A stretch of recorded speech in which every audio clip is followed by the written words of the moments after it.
এটা কোনো কথা হইল না। এটা কি দেশের মধ্যে আইন কানুন কিচ্ছু আসেনি না? নাই, এটা আমি কিচ্ছু বুঝলাম না। আমরা কোন দেশে আছি? আমরা তো জানি আমরা গরিবের সরকার।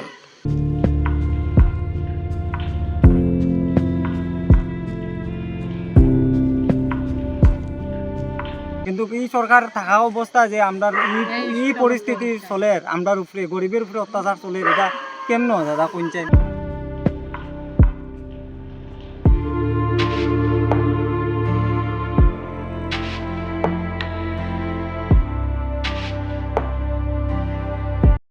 এই খোলা আকাশের নিচে আছি। দুপুরবেলায় 10,000 নগর পঞ্চায়েত থেকে গাড়ি দিয়া সব আমরা ভাঙিয়েছে। এরপর একটা সরকারি ঘরও পাইছি, এই ঘরটাও ভাঙছে। তারাও দিছে, তারাও ভাঙছে। তারাও এই যে আজকে খোলা আকাশের নিচে আমরা কেমনে থাকবো? এই অসুস্থ মানুষ এরা নিয়ে কেমনে থাকবো আমরা? আমরা এটা সূক্ষ্ম বিচার চাই।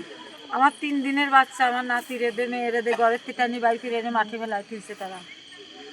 3 দিনের বাচ্চা, কোনো নোটিশ নাই, কিচ্ছু নাই, কোনো একটা নোটিশও দিছে না, কিচ্ছু না, কোনো নোটিশও দিছে না, কিচ্ছু না। তারা হুট করে আইছে, আইতা মানে দাদাগিরির মতন মানে এরকম শুরু করছে। আমরা মানে কইছি আমরা দেখেন স্যার গরিব মানুষ, আমরা কই যাইমু? আমরা ঘর দুয়ার বাড়িঘর কিচ্ছু নাই। তারা তেবো রাজি নাই। আমরা কইছি দেখেন আমরা তো কিচ্ছু জানিও না, হুট করে আইছেন, এটলিস্ট আমরা 4-5 দিন সময় দিন, কি 2 দিন সময় দিন। আমরা তো কিতা করবো এখন? হুট করে কই যাইমু? একজন মানুষ একটা বাড়াটিও যদি কেউ থাকে আর একটা ঘর তুলতে হইলে তো, ঘর একটা টুকাইতে হইলে তো 1-1.5 মাস সময় লাগে। হুট করে তো একটা ঘরও মিলে না।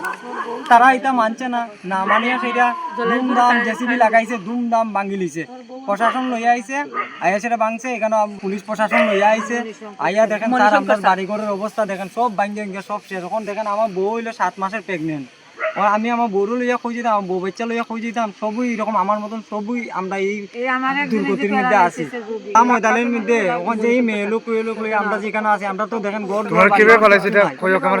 তারার একটা রাত্রেবেলা কিচ্ছু হয়, এটা লাইব্রেরিটি কে নিব? ওই যেমন একজন বয়স্ক আছে, ওই যেমন আমার বউ দেখেন 7 মাসের প্রেগনেন্ট, আমার বউ অসুস্থ। এরপর মহিলা চইলা এই খোলা ময়দানের মধ্যে আমরা কই যেতাম? এখন কই চাই? আমরা মানে সরকারের কাছে অনুরোধ, আমাদের কাছে, আমাদের ডিএম ম্যাডাম খুব ভালো ম্যাডাম, তাইনের কাছেও আমার আজ জুড়ে অনুরোধ, আমরা গরিবের দিকে তাইনের টুক চাইতো আর কি, আমরার দিকে।